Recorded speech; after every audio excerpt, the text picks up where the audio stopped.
एका क्षणासाठी अशी कल्पना करणे खरोखरच रंजक ठरेल की एका उच्च शिक्षित तरुणाने अनेक वर्षे रात्रंदिवस मेहनत करून एक अत्यंत कठीण स्पर्धा परीक्षा पास केली आहे.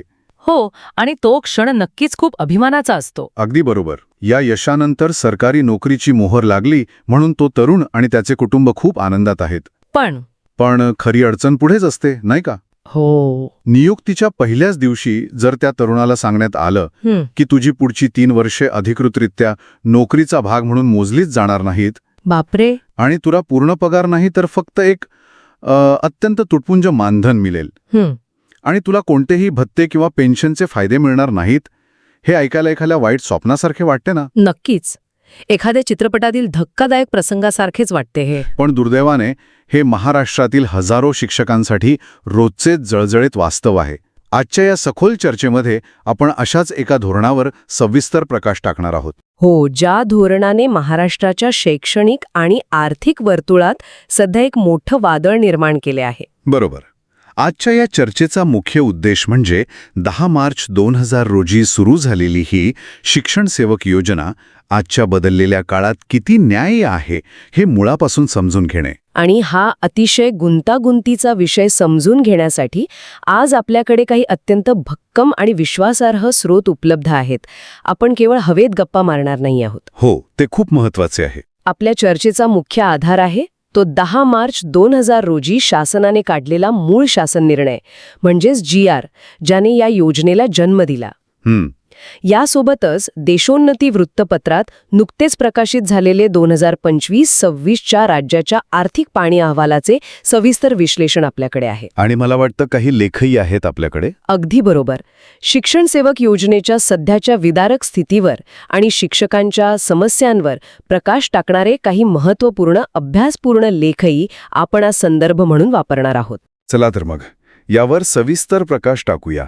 एकंदरीतच या कागदपत्रांच्या आधारे आपण एका मोठ्या विरोधाभासाचं विश्लेषण करणार आहोत. हो, जो राज्याची अर्थव्यवस्था आणि शिक्षण व्यवस्था यांच्यातील दरी स्पष्ट करतो. आणि हा विरोधाभास खरोखरच अचंबित करणारा आहे.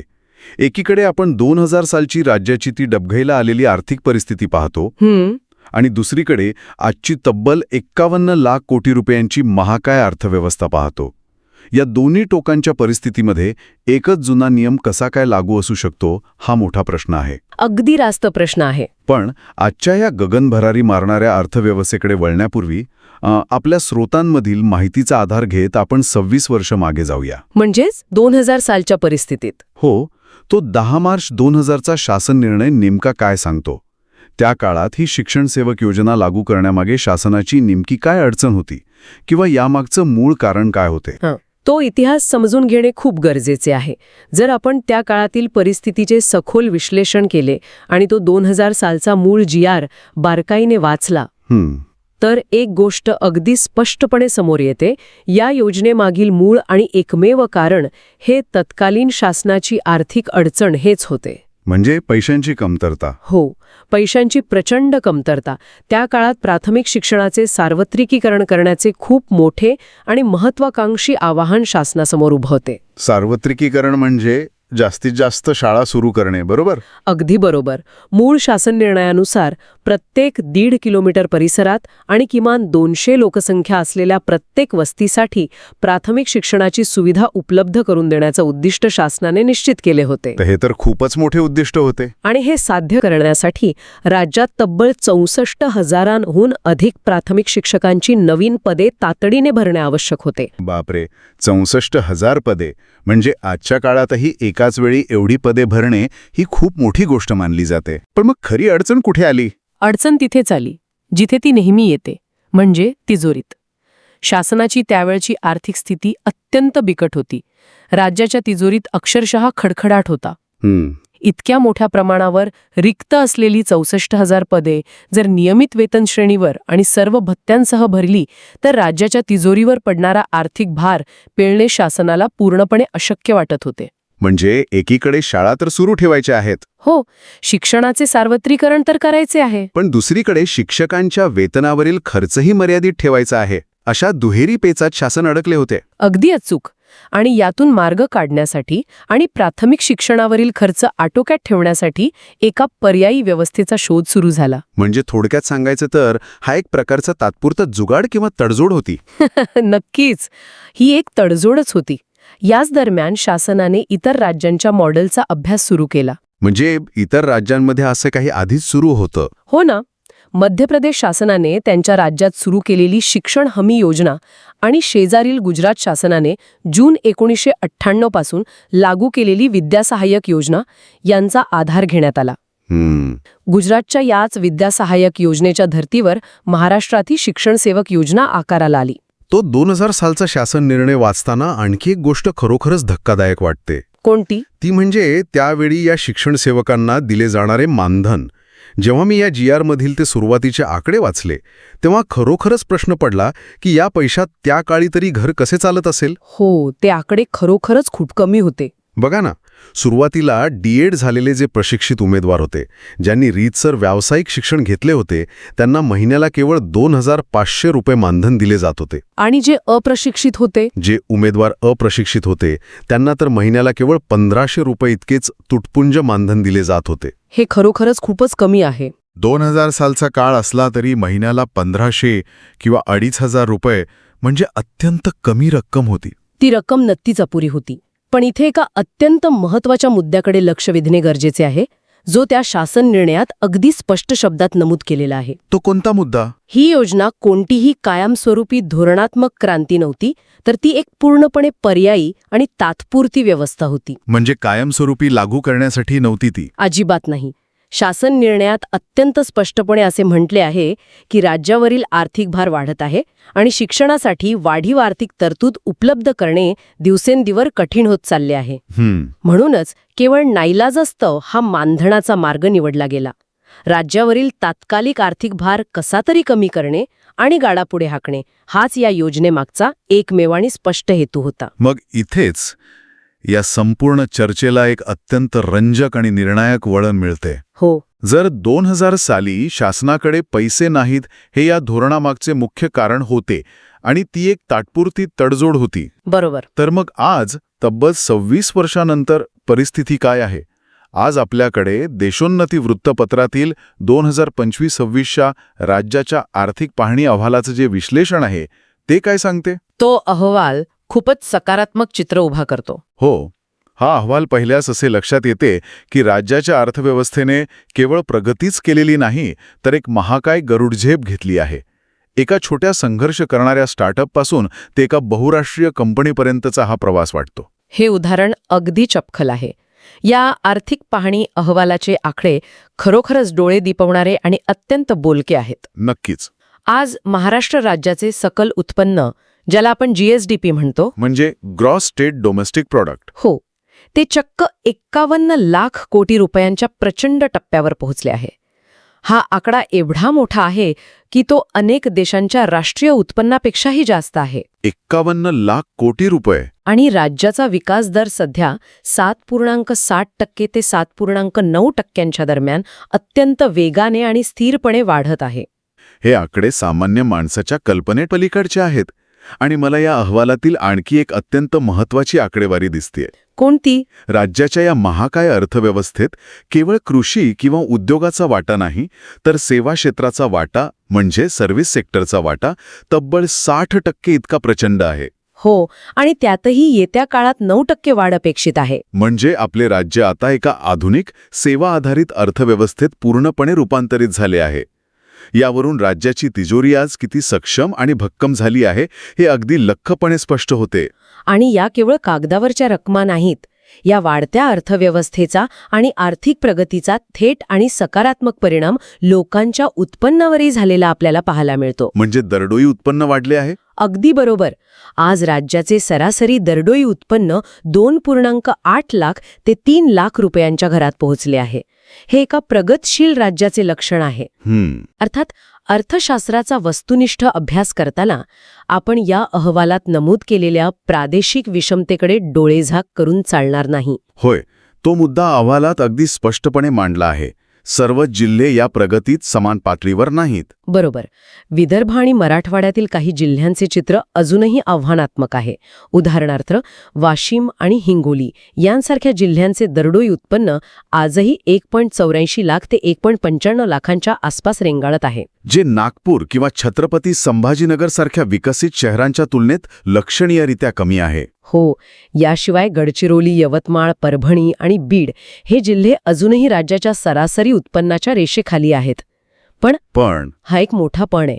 जेव्हा आपण शासनाची धोरणे ठरवतो तेव्हा संपूर्ण राज्याची एकूण तिजोरी पाहिली जाते आणि ती एकूण तिजोरी आजच्या घडीला अत्यंत सक्षम आणि प्रबळ स्थितीत आहे. पण इथे एक नेहमीचा युक्तिवाद समोर येतो. अनेकदा प्रशासकीय पातळीवर किंवा राजकीय वर्तुळात असे म्हटले जाते की राज्यावर कर्जाचा प्रचंड मोठा डोंगर आहे. हा मुद्दा नेहमी मांडला जातो. त्यामुळे नवीन आर्थिक भार पेलता येणार नाही असे सांगितले जाते. या कर्जाच्या स्थितीबद्दल तो आर्थिक पाहणी अहवाल नेमके काय सांगतो? हा एक अतिशय चांगला आणि नेहमी विचारला जाणारा प्रश्न आहे. अहवालानुसार हे खरे आहे की राज्य सध्या कर्ज उभारणी करत आहे. आणि राज्यावरील एकूण कर्ज किती आहे? ते अंदाजे 9.32 लाख कोटी रुपयांच्या घरात आहे. आकडा मोठा वाटतो, पण अर्थशास्त्राच्या परिभाषेत कर्जाचे ओझे केवळ आकड्यांवरून ठरवले जात नाही. मग ते कसे ठरवले जाते? ते राज्याच्या एकूण उत्पन्नाच्या किती टक्के आहे यावरून ठरवले जाते. हे 9.32 लाख कोटींचे कर्ज राज्याच्या 51 लाख कोटींच्या GSDPच्या केवळ 18 ते 19% इतके आहे. अच्छा, म्हणजे ते नियंत्रणात आहे. अगदी. अर्थशास्त्रीयदृष्ट्या आणि रिझर्व्ह बँकेच्या निकषानुसार हे प्रमाण अत्यंत सुरक्षित मर्यादेत मानले जाते. म्हणजे घाबरण्यासारखी परिस्थिती नाहीये. अजिबात नाही. थोडक्यात सांगायचे तर ज्या आर्थिक विवंचनेमुळे किंवा तिजोरी रिकामी असल्यामुळे 2000 साली शिक्षण सेवक ही तात्पुरती योजना सुरू केली गेली होती. ते पैशांची कमतरता असलेले कारण आज कोणत्याही स्वरूपात उरलेले नाही. हे विश्लेषण ऐकल्यानंतर एक भयंकर मोठा विरोधाभास डोळ्यांसमोर उभा राहतो. हो ना. म्हणजे एकीकडे 51 लाख कोटींची अर्थव्यवस्था, 3 लाख रुपये दरडोई उत्पन्न आणि सुरक्षित मर्यादेतील कर्ज असे चित्र आहे. आणि दुसरीकडे आजच्या या भरभराटीच्या काळात प्रत्यक्ष वर्गात शिकवणाऱ्या शिक्षकांची सद्यस्थिती काय आहे? आजच्या या गगनाला भिडलेल्या महागाईच्या काळात शिक्षण सेवकांना मिळणारे मानधन पाहिले तर खरोखरच धक्का बसतो. सद्यस्थिती खरोखरच विदारक आहे. आजच्या काळात जेव्हा किराणा माल, प्रवास खर्च, वैद्यकीय खर्च आणि मुलांचे शिक्षण यांचे दर आकाशाला भिडले आहेत. हो, सर्वच गोष्टी महाग झाल्या आहेत. अशा वेळी शिक्षण सेवकांना मिळणारे मानधन अत्यंत तुटपुंजे आणि अपुरे आहे. आजच्या घडीला प्राथमिक शिक्षकांना शिक्षण सेवक काळात दरमहा केवळ 16,000 रुपये दिले जातात. 16,000 रुपये फक्त? हो. माध्यमिक शिक्षकांना 18,000 रुपये आणि उच्च माध्यमिक शिक्षकांना केवळ 20,000 रुपये मानधन दिले जाते. बापरे. म्हणजे आजच्या काळात जिथे एका साध्या निमशहरी भागात किंवा तालुक्याच्या ठिकाणी एका साध्या घराचं भाडे 5 ते 7,000 रुपये असते, बरोबर, तिथे एका उच्च शिक्षित शिक्षकाने आपला महिना कसा काढायचा, रोजचा शाळेत जाण्याचा प्रवास खर्च, कुटुंबाचा उदरनिर्वाह, आजारपण, हे सर्व या 16,000 कसे बसवायचे? हे अशक्यच आहे. आणि यात सर्वात संतापजनक किंवा चिंतेची बाब कोणती असेल तर ती ही आहे की मानधन जरी इतके कमी असले तरी त्यांच्याकडून अपेक्षित असलेली कामे आणि जबाबदाऱ्या मात्र 1% कमी नाहीत. हाच तर या योजनेतील सर्वात मोठा अन्याय आहे. तो मूळ शासन निर्णय जर आपण पुन्हा पाहिला तर त्यात शिक्षण सेवकांची जी कर्तव्य आणि जबाबदाऱ्या नमूद केल्या आहेत त्यावरून हे स्पष्ट होते की त्यांना नियमित शिक्षकांप्रमाणेच 100% सर्व कामे करावी लागतात. म्हणजे कामात कोणतीही सवलत नाही? कोणतीही सवलत नाही. त्यांना संपूर्ण शालेय कालावधीत दररोज नियमित आणि वेळेवर उपस्थित राहावे लागते. त्यांना आवश्यक शैक्षणिक साहित्य स्वतः निर्माण करावे लागते. आणि शिकवणे तर आहेच. हो. विहित कार्यपद्धती आणि अभ्यासक्रमानुसार दर्जेदार अध्यापन करावे लागते. विद्यार्थ्यांचे केवळ वार्षिक नाही तर सातत्यपूर्ण आणि सर्वंकष मूल्यमापन करणे ही त्यांचीच जबाबदारी असते. आणि शाळेत इतरही अनेक उपक्रम असतात. अगदी.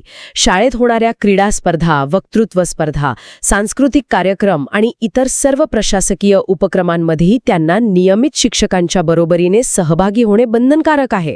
म्हणजे कामाच्या बाबतीत 100% नियमित शिक्षकांसारखी पिळवणूक, पण वेतनाच्या बाबतीत मात्र केवळ एका अंशकालीन कामगारासारखी वागणूक. हो, हा दुटप्पीपणा आहे. पदवीधर आणि प्रशिक्षित म्हणजेच ज्यांनी डी.एड., बी.एड.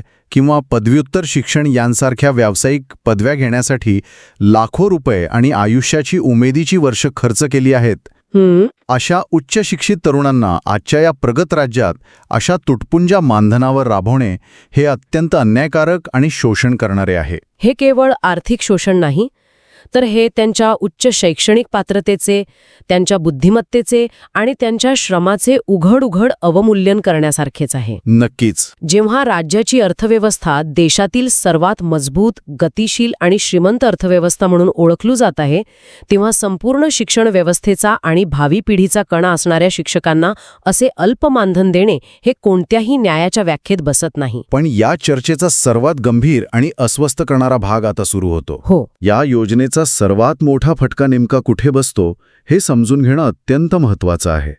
कारण बाहेरून पाहणाऱ्याला असं वाटू शकतं की ठीक आहे ना, फक्त सुरुवातीची 3 वर्षच तर कमी पगार मिळतोय, नंतर तर पूर्ण पगार चालू होईल. पण हे एवढे सोपे नाही. हो, हा केवळ 3 वर्षांच्या अल्प मानधनाचा प्रश्न नाहीये. या 3 वर्षांमुळे शिक्षकांच्या संपूर्ण करिअरवर, त्यांच्या निवृत्तीवर आणि भविष्यावर अतिशय दूरगामी, अदृश्य आणि गंभीर परिणाम होतात. अगदी बरोबर. आणि हे परिणाम समजून घेण्यासाठी आपल्याला यामागील वयाचे गणित आणि ज्येष्ठतेचे नियम अतिशय बारकाईने समजून घ्यावे लागतील. वयाचे गणित म्हणजे नेमके काय? सध्याच्या काळात शिक्षक भरती प्रक्रियेतील विलंब, न्यायालयीन वाद आणि प्रशासकीय दिरंगाई यामुळे परिस्थिती खूप बदलली आहे. उमेदवार वयाचे 20व्या किंवा 25व्या वर्षी नोकरीला लागत नाहीत. बहुतांश वेळा नोकरीची प्रतीक्षा करता करता उमेदवारांचे नियुक्तीचे वय 30 ते 40 वर्षांच्या दरम्यान पोचलेले असते. म्हणजे आयुष्याची महत्त्वाची वर्ष आधीच निघून गेलेली असतात. हो. अनेक वर्ष बेरोजगारीशी संघर्ष करून, प्रचंड मानसिक ताण सहन करून जेव्हा ते शेवटी नोकरीला लागतात, तेव्हा त्यांच्या आयुष्याची, उमेदीची आणि तारुण्याची वर्ष आधीच संपलेली असतात. आणि या वयात नोकरी लागल्यानंतरही शासनाचा नियम काय सांगतो? तोच जुना नियम. तर सुरुवातीची 3 वर्ष तुम्हाला शिक्षण सेवक म्हणूनच काढायची आहेत. आपल्या स्रोतांमधील माहितीनुसार ही जी मानधनावर काम केलेली 3 वर्ष आहेत, ती शिक्षकांच्या ज्येष्ठतेसाठी म्हणजे सिनियरिटीसाठी किंवा नियमित सेवेचा भाग म्हणून अजिबात ग्राह्य धरली जात नाहीत. अजिबात नाही. म्हणजेच त्यांना त्यांच्या संपूर्ण आयुष्यात नियमित सेवेचा अत्यंत कमी काळ मिळतो. हा नियम त्यांच्या करिअरला कसा उद्ध्वस्त करतो हे जरा सविस्तर आणि सोप्या भाषेत सांगता येईल का? हाच तो सर्वात भीषण आणि करिअरला खीळ घालणारा मुद्दा आहे. हे आपण एका उदाहरणासह समजून घेऊया. नक्कीच. सरकारी सेवेत एक नियम असतो ज्याला आश्वासित प्रगती योजना किंवा वरिष्ठ वेतन श्रेणी असे म्हणतात. या नियमानुसार जेव्हा एखादा कर्मचारी 12 वर्षे सलग आणि नियमित सेवा पूर्ण करतो, तेव्हा त्याला वरिष्ठ वेतन श्रेणी लागू होते आणि 24 वर्षानंतर निवड श्रेणी मिळते. ज्यामुळे त्याच्या पगारात मोठी वाढ होते. बरोबर? हो, मोठी वाढ होते. आता एखादा शिक्षण सेवकाचा विचार करा. तो वयाच्या 35व्या वर्षी सेवेत रुजू झाला. ठीक आहे. त्याची पहिली 3 वर्षे शिक्षण सेवक म्हणून गेली. शासनाच्या नियमानुसार ही 3 वर्ष मोजायचीच नाहीत.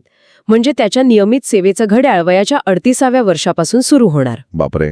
म्हणजे वयाचे 50ला पोचल्यावर कुठे त्याला पहिली 12 वर्षांची वरिष्ठ श्रेणी मिळणार? अगदी बरोबर.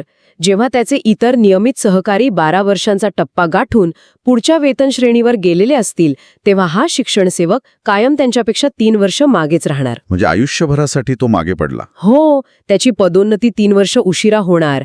त्याचे सर्व आर्थिक लाभ 3 वर्ष उशिरा सुरू होणार. हे तर खूपच निराशाजनक आहे. थोडक्यात सांगायचे तर त्यांच्या करिअरचा आलेख आणि त्यांचं आर्थिक भवितव्य या सुरुवातीच्या 3 वर्षांच्या अघोषित गॅपमुळे कायमचे खाली खेचले जाते. म्हणजे संपूर्ण सेवा काळात त्यांना लाखो रुपयांच्या आर्थिक नुकसान सहन करावे लागते. नक्कीच. आणि या सगळ्यावर कडी म्हणजे पेन्शनचं संकट.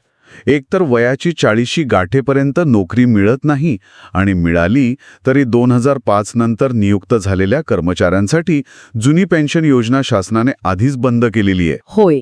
आणि हा दुहेरी फटका आहे. जुनी पेन्शन योजना आधीच लागू नाही, त्यामुळे नवीन पेन्शन योजनेवर म्हणजेच NPSवर अवलंबून राहावं लागतं. आणि NPSचा नियम काय सांगतो? नवीन पेन्शन योजनेत तुमच्या वेतनातून जी कपात होते आणि शासन जो हिस्सा जमा करते त्यावर तुमचे निवृत्तीनंतरचं जीवन ठरते. पण शिक्षण सेवकांच्या बाबतीत काय होते? त्यांना तर फक्त मानधन मिळतं. बरोबर. सुरुवातीची पहिली 3 वर्ष त्यांना केवळ मानधन मिळते. या मानधनातून ना पेन्शनसाठी कोणतीही कपात होते, ना शासन आपल्या बाजूने त्यात काही हिस्सा जमा करते. म्हणजे 3 वर्षे खात्यात शून्य रक्कम. अगदी. म्हणजे सेवेची पहिली आणि अत्यंत महत्वाची 3 वर्ष पूर्णपणे विना पेन्शन, अंशदान, विना महागाई भत्ता आणि अत्यंत अल्प मानधनावर निघून जातात. याचा निवृत्तीवर किती मोठा परिणाम होत असेल? खूप मोठा परिणाम होतो. वयाच्या 50शीत किंवा 60व्या वर्षी निवृत्त होताना त्यांच्या पेन्शनच्या खात्यात जमा असलेली रक्कम अत्यंत तुटपुंजी असते. यामुळे या उच्च शिक्षित शिक्षकांचे म्हातारपण आणि भविष्य अत्यंत असुरक्षित आणि अंधकारमय झाले आहे. याच भयानक आणि अन्यायकारक स्थितीमुळे आज राज्यातील शिक्षकांमध्ये अत्यंत तीव्र असंतोष खदबदत आहे. हे सर्व ऐकल्यानंतर परिस्थितीचं गांभीर्य लक्षात येते. आता या संपूर्ण चर्चेतील सर्व धागेदोरे जर आपण एकत्र जोडले तर एक अतिशय स्पष्ट आणि पारदर्शक चित्र समोर येते. होय. अर्थव्यवस्थेची भरभराट, मानधनातील तुटपुंजेपणा, वाढलेली महागाई आणि ज्येष्ठता व पेन्शनच्या नियमांमुळे होणारे आयुष्यभराचे नुकसान या सर्व मुद्द्यांची सांगड घातल्यानंतर शासनाकडे आता ही शिक्षणसेवक योजना आणखी पुढे चालू ठेवण्यासाठी खरोखरच कोणतंही सबळ नैतिक किंवा आर्थिक कारण उरलेले आहे का? आपण आज ज्या सर्व कागदपत्रांचा आणि स्रोतांचा सविस्तर अभ्यास केला आहे त्यातील सांख्यिकी आणि निष्कर्षांचा आधार घेतल्यास या प्रश्नाचं उत्तर अगदी ठामपणे नाही असेच द्यावे लागेल. जेव्हा एखाद्या राज्याची अर्थव्यवस्था 51 लाख कोटींच्या अवाढव्य शिखरावर पोहोचलेली असते आणि सेवा क्षेत्र इतक्या वेगाने वाढत असते तेव्हा पैशांचं कारण देता येत नाही. अजिबात नाही. राज्याला आर्थिक अडचण आहे किंवा तिजोरीत पैशांची कमतरता आहे हे कारण आता कोणतेही व्यासपीठावर देता येणार नाही. ते पूर्णपणे हास्यास्पद ठरेल. बरोबर आहे. त्यामुळे ही कालबाह्य झालेली योजना पूर्णपणे आणि कायमची रद्द करणे किंवा या 3 वर्षांच्या अन्यायकारक कालावधीचे पहिल्या दिवसापासूनच पूर्ण नियमित वेतन श्रेणीत आणि सेवेत रूपांतर करणे हे अत्यंत आवश्यक आहे. हे तातडीने करायला हवे. ही आता काळाची गरज नाही तर ती एक अत्यंत तातडीची आणि अत्यावश्यक बाब बनली आहे. राज्याचा आर्थिक विकास दर वाढवणे आणि मोठे रस्ते, पूल बांधणे जेवढे महत्वाचे आहे त्याहून अधिक महत्वाचे आहे मानवी विकास साधणे. अगदी बरोबर. विकास प्रत्यक्ष साधणाऱ्या आणि राज्याची पुढची पिढी घडवणाऱ्या शिक्षकांना सन्मानजनक आर्थिक सुरक्षितता देणे हे तेवढंच महत्वाचे आहे. तर आजच्या या अत्यंत विस्तृत आणि सखोल विश्लेषणातून एक गोष्ट अगदी ठळकपणे आणि निर्विवादपणे समोर आली आहे. हो. 2000 सालची ती जी तात्पुरती आणि नाईलाजास्तव केलेली तडजोड होती ती आज महाराष्ट्राच्या 51 लाख कोटींच्या महाकाय अर्थव्यवस्थेत शिक्षकांसाठी अतिशय अन्यायकारक, शोषण करणारी आणि पूर्णपणे कालबाह्य बनली आहे. होय, परिस्थिती पूर्णपणे बदलली आहे. आणि जेव्हा परिस्थिती बदलते तेव्हा जुन्या काळातील रेंगाळत आलेले नियमही बदलणे अपेक्षित असते. हेच प्रगल्भ प्रशासनाचं लक्षण आहे. अगदी बरोबर. आणि म्हणूनच आजच्या या संपूर्ण सखोल चर्चेच्या शेवटी एक अत्यंत मोठा आणि प्रत्येकाला अंतर्मुख करायला लावणारा प्रश्न निर्माण होतो.